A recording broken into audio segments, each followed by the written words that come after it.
How to remove limit on Instagram. Hey everyone, welcome to the channel. This is Rose and I'm here to guide you in order to help you to remove the limits on Instagram. So watch the video till the end, and without any further ado, let's dive right into the video.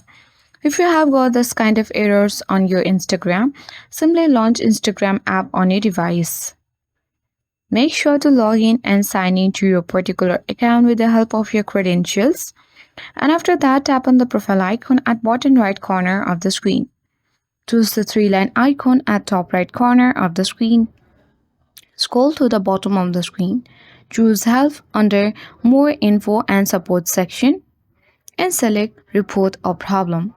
Tap Report Problem without checking. Tap Include and Continue. And here you have to briefly explain your issue of removing Instagram follow limit.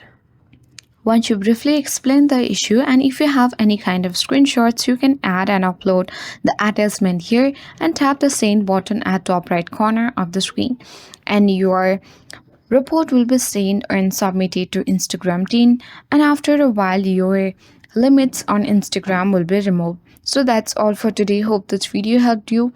If you are new to our channel, hit the like button and subscribe. Thank you for watching.